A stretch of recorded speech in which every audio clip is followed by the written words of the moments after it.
Well, good morning there, friends. I hope everybody's doing well. I want to welcome aboard all my new subscribers. Thank you for finding this channel, and I certainly hope you find this content informative. And if you do, please give it a thumbs up and share it with your bestest of buds. I have a twofold purpose in doing this comparative black powder with Ironwood.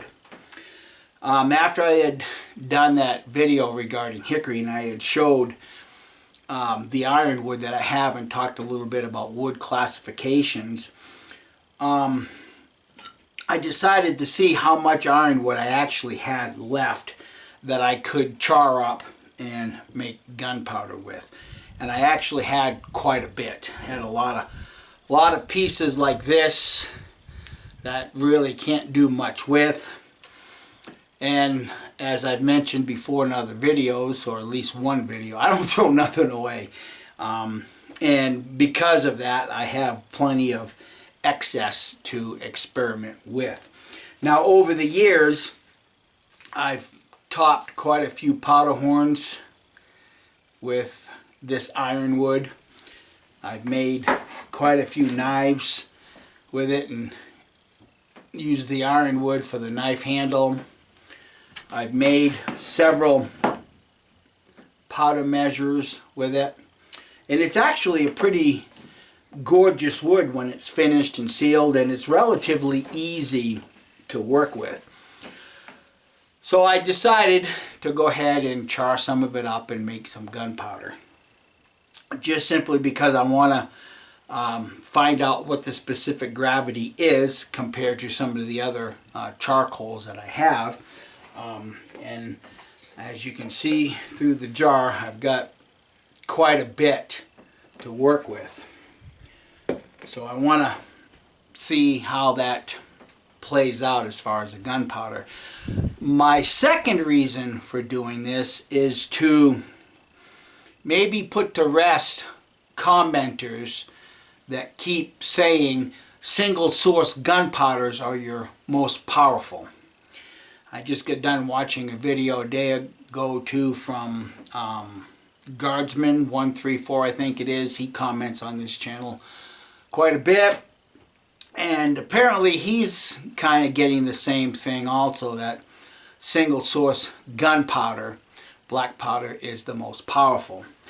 Well, with the information that I've gathered already and what I've been experimenting with, I kind of beg to differ. I've got everything written down so that these numbers are easy to read and observe. For instance, Osage Orange as the single source gunpowder through my flintlock, 80 grains by weight, 5-shot average, was 1765 with a spread of 18. The same Osage Orange mixed with alder, a 2-to-1 mixed, 2 parts Osage Orange, 1 part alder, 5-shot average jumped up to 1880. That's quite a bit of difference with a spread of 82.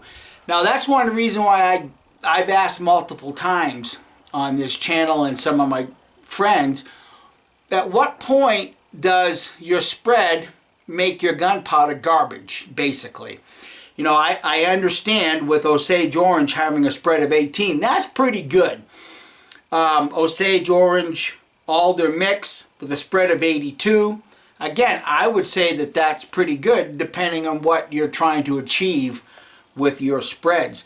When I did my peanut shell as a single source charcoal, a 5-shot average was 1760 with a spread of 34.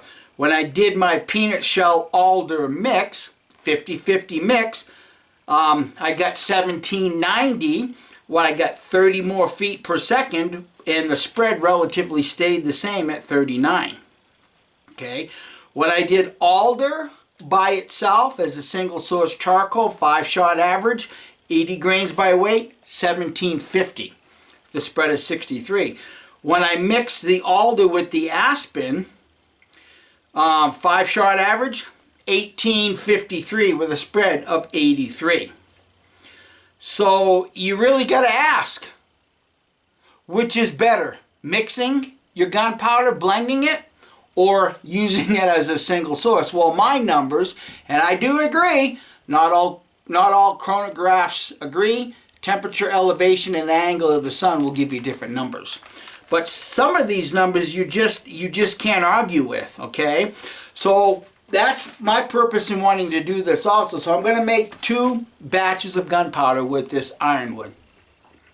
I've got 1 batch already made, so I already know where the specific gravity is, but just for the sake of consistency, in the second batch I'm going to go ahead and get it all sifted out, and then I'll show you what that looks like in these jars, and we'll compare it to other charcoals that I have so you can kind of see for yourself where that specific gravity is. And then once I get that batch made, we'll do a side-by-side comparison. If it fails, it fails. If it shoots better as a blended source of charcoal, then it shoots better. It produces more volume or more velocity if that happens. But until we try it, we won't know. Now what I'm also going to do in this video is I'm going to try to determine for myself, because over the course of my learning this, I've let some of my gunpowder mill for 24 hours. I've let some of it mill for 30, some of it for 36 hours. So what I'm going to do is every 6 hours, I'm going to stop the ball mill, take 10 grains of the powder as it is in the ball mill. And I'm going to put it in a line, and I'm going to burn it, and I'm going to watch the burn rate. And then every consecutive 6 hours up to 30 hours, we can observe what that burn rate is actually going to be like. Because if I'm not getting any faster observable burn rate, say between the 30-hour and the 36 hours, then there's no point, at least for me, in my method, of milling it beyond 30 hours, because I will have already achieved what observably with the eyes what that burn rate looks like. And bearing in mind, completely bearing in mind, that when it's loaded in your gun, you have a thermal runaway, so it's going to actually burn a whole lot quicker. So I'm going to get this strained out, get it weighed out, put it in the glass jars, and then we'll continue the conversation. Okay, here we have the control. 15 grams of willow. You can see volume wise what that occupies. Right here is the cherry.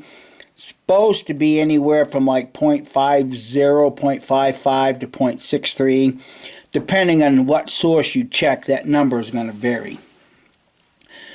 Here's the Osage at 0.82, 0.83, and here's the Ironwood, which we don't know.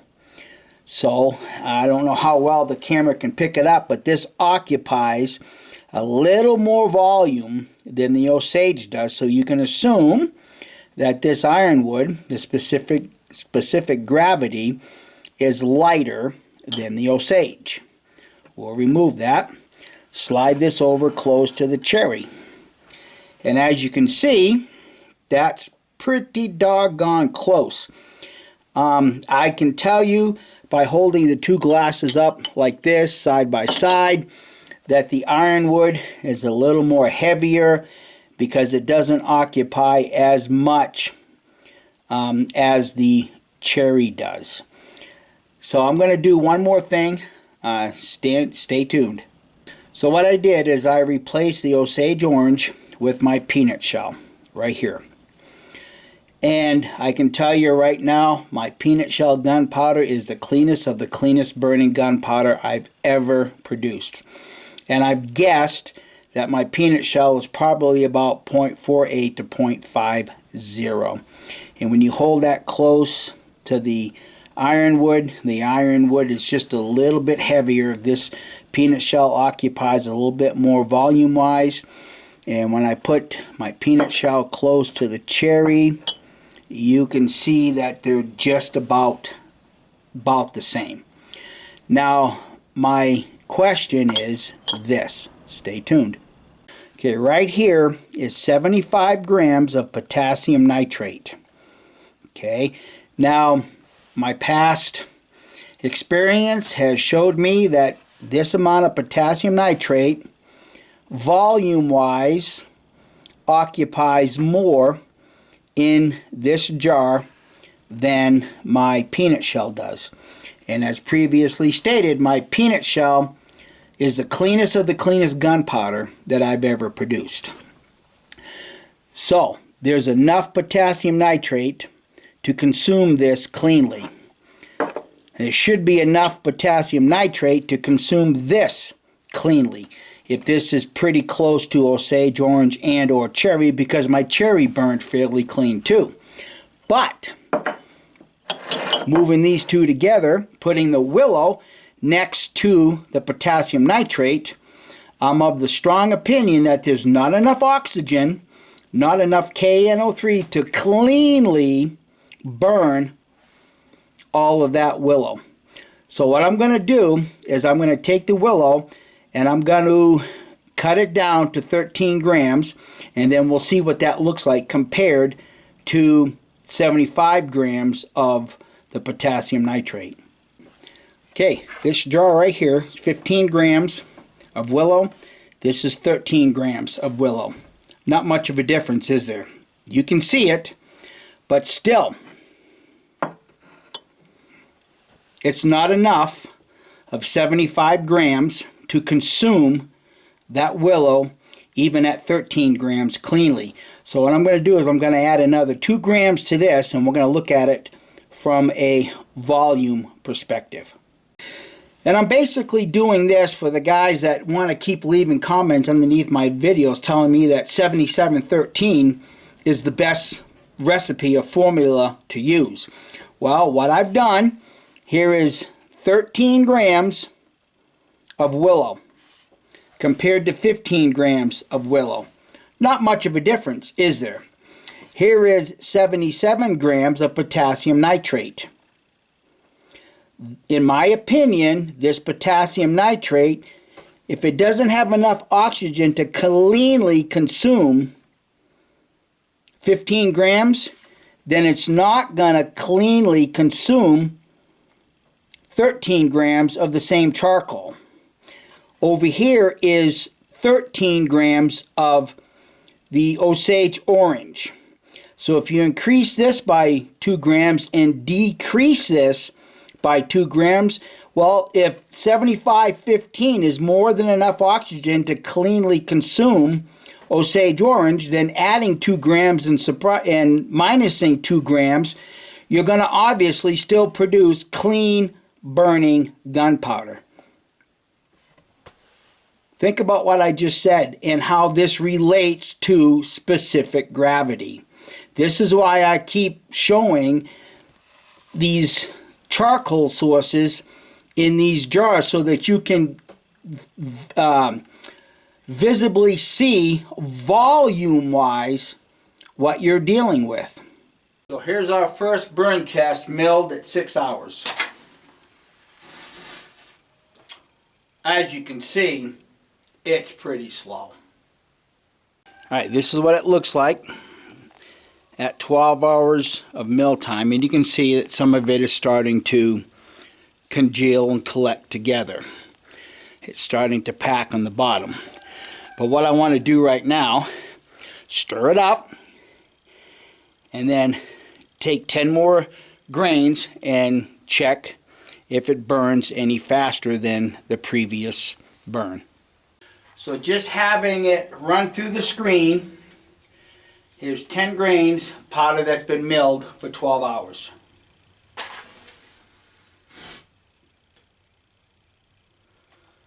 Quite a bit of difference in the burn rate. We'll see you in another 6 hours. So here's the 18-hour burn test.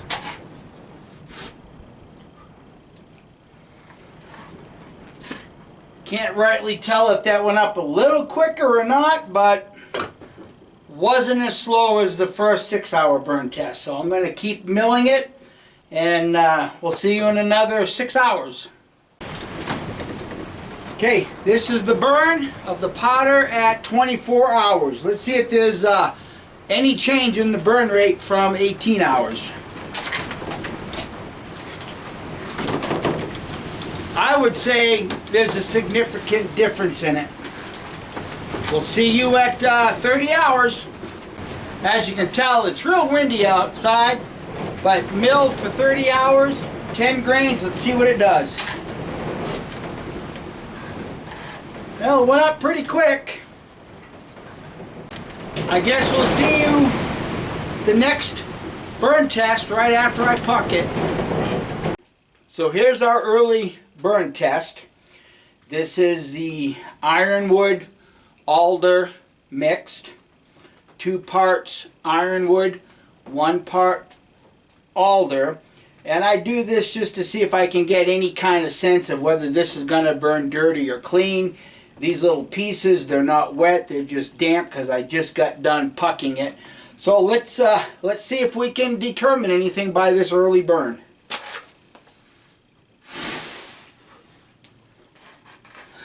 I'd say it's a little more wet than I was anticipating, the way it kind of burnt. But let me show you the block close up.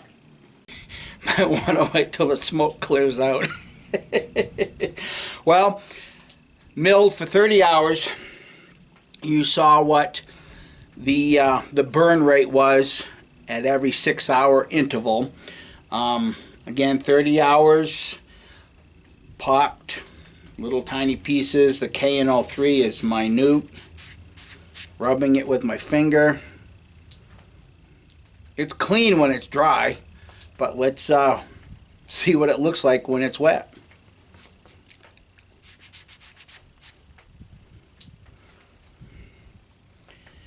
Make that determination for yourself.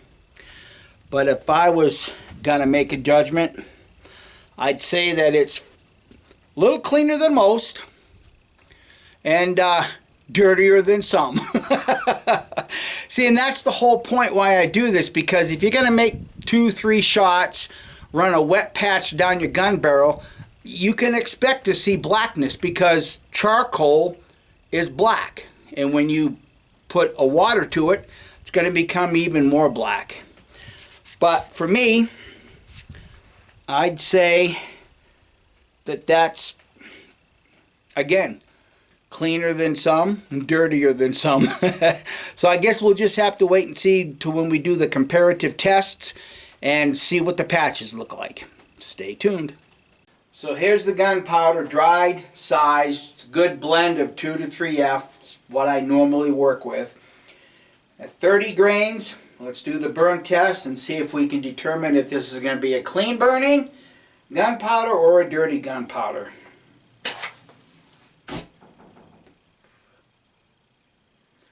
That went up PDQ. Let me get you close up of the block.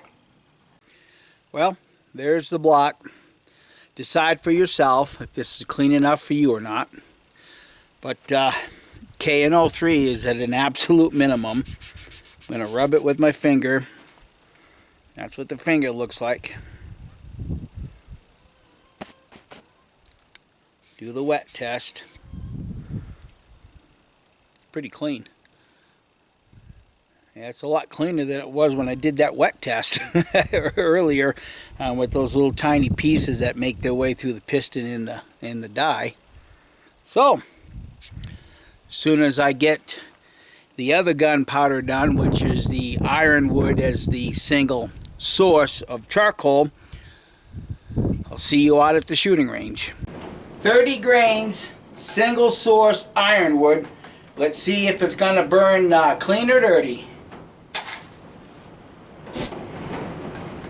As you can tell, it went up pretty fast.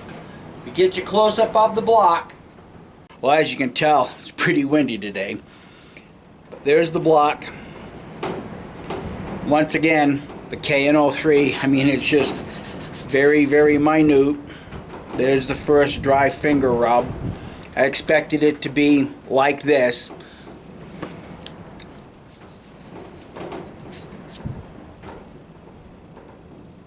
about as clean as the other gunpowder Ironwood alder mixed. So I guess we'll just see what it does with the patches. Well, here we are.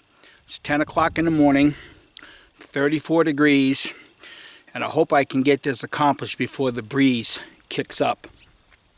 But you might be interested in knowing 80 grains by weight.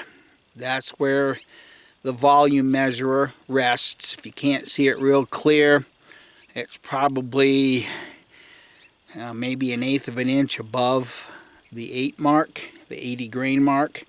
This is the Ironwood, and then this is the Ironwood alder, and that's where 80 grains rests in the volume measurer, which is almost halfway to the 9. So you could see, hopefully, and appreciate that the specific gravity of the Ironwood makes the gunpowder a little bit heavier in the scale than the Ironwood blended with the alder, which would make sense because the specific gravity of the alder is lighter than what the specific gravity of the Ironwood, and this is why I have kept showing this time and time again through those clear jars. So I'm going to be shooting the Ironwood first. We'll record some numbers. I'll swab out the barrel, and then we'll go to shooting the Ironwood alder, and we'll see what kind of numbers we get. Stay tuned. And I'm also charging the flash pan with the gunpowder that I'm experimenting with.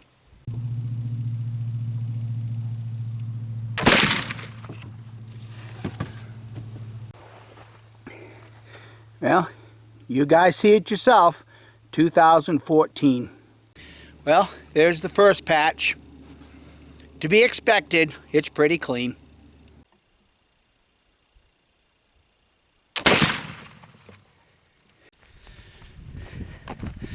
2012.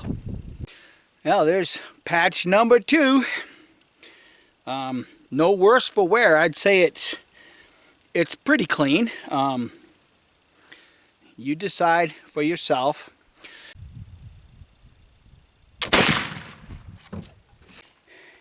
1939. Couldn't find that patch. Maybe I'll find it going back and forth after these next 2 shots.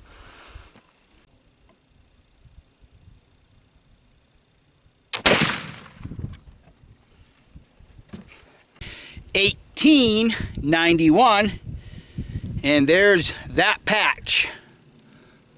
It's pretty clean for the 4th shot. We'll mark off the target and take the final shot. Stay tuned. Correction, that previous patch was shot number 3. Here's shot number 4. It's still pretty clean, guys. It's still really clean. All right, I'm going to take the last shot.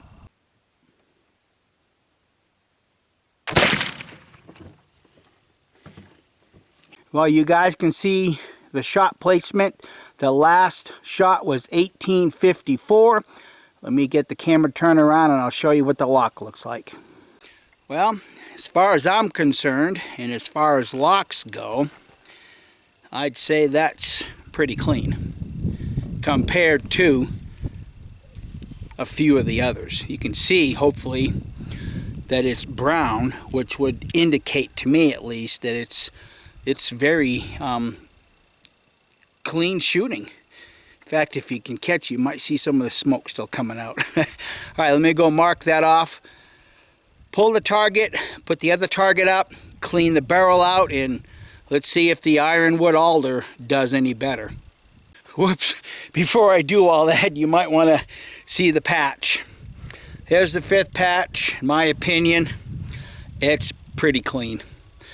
Myself, just thinking ahead of the game and looking at that specific gravity, I would conclude for myself, my opinion, that this is very clean burning because I'm over oxygenating it. In other words, I'm using more potassium nitrate than what would really be necessary for good, efficient gunpowder. But if cleanliness is your concern, then by all means, over-oxygenate it. All right, I'm going to get her cleaned and see what we can do here.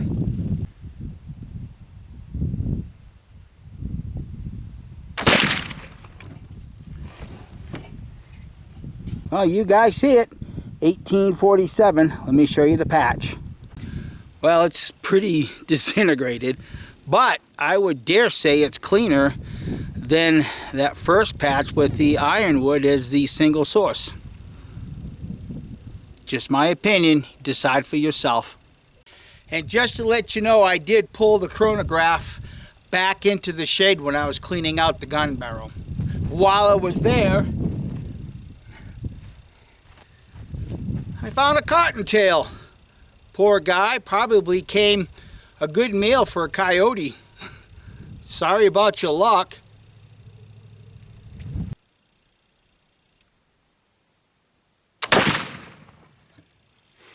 $17.82. Couldn't find that patch.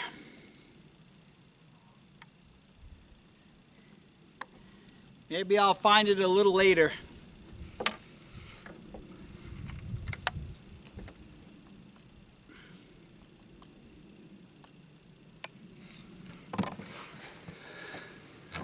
I'm a little light charged in the flash pan.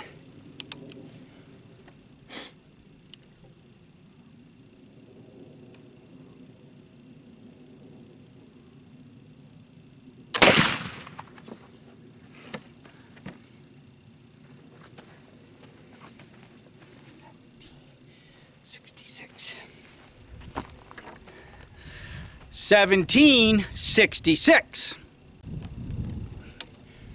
Where do you see where shot number 3 placed? I said it was undercharged. Now I'm going to overcharge it a little bit.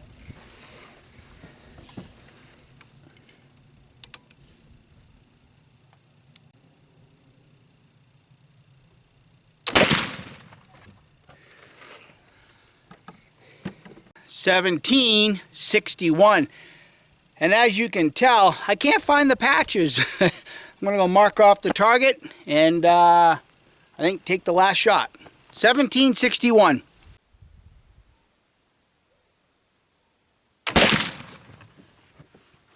$17.80. And you see the shot placements. Well, I found that 5th patch. I'd say it's pretty clean. It was about as clean as the Ironwood by itself. Obviously, the single source Ironwood burnt was a little more powerful, I should say. But let me crunch the numbers and we'll assess everything at that point. Oh, was that as fun for you as it was for me? Now I got a gun to go clean, right? So, how did we do? Well, I don't think I need to tell you all that the single source Ironwood produced the more powerful gunpowder. Okay, 5-shot average was 1942, but the spread, for me at least, is very concerning. 160. That's the difference between the high and the low. But ultimately, you know, it grouped pretty good. I have no complaints with that grouping at all. What about the Ironwood Alder mixed? Well, 5-shot average was 1787.2 with a spread of 86. In my opinion, that's a little more acceptable. And with the exception of shot number 3, when I mentioned that I undercharged the flash pan, you can see where shot number 3 went. But, you know, those other 4 shots, in my opinion, are pretty good.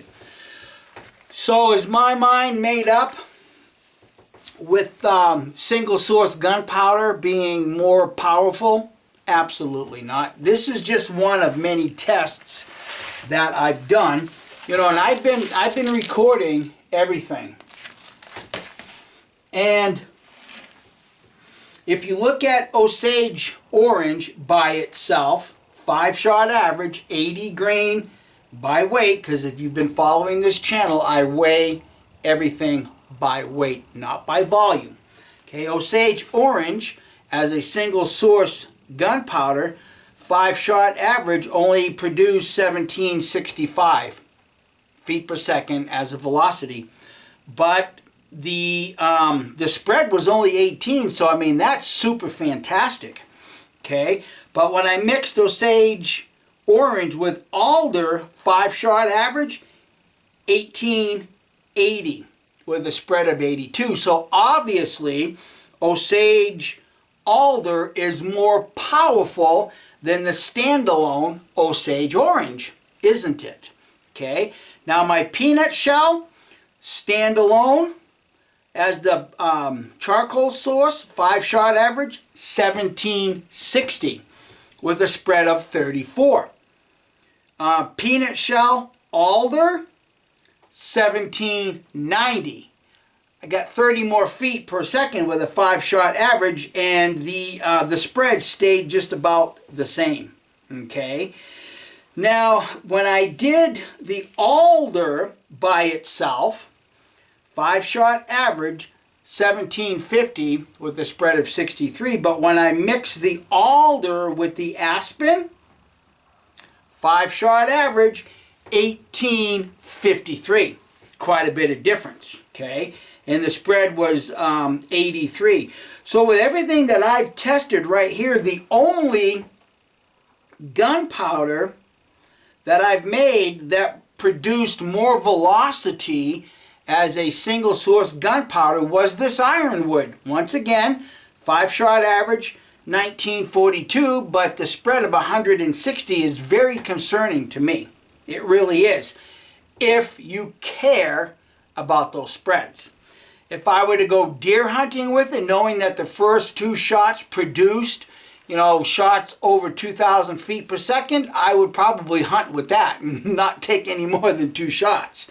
Make damn sure that the first shot was well placed. And as you could tell, if I was shooting at a heart-lung area of a deer, I made meat. Okay, even with that spread of 160, to me is very concerning. Okay, now, and that's what I wanted to kind of discuss here just a little bit, okay, is the first shot going down that clean barrel. Okay, now my peanut shell, okay, the first shot going down that barrel produced a velocity of 1826. Okay, 1826 compared, well, that's all I have for right now. Osage, first shot down a clean barrel, 1773. Now, the Hickory, first shot down a clean barrel, 1838. Ironwood, first shot down that clean barrel, you seen that, 2014. Make of these numbers what you will.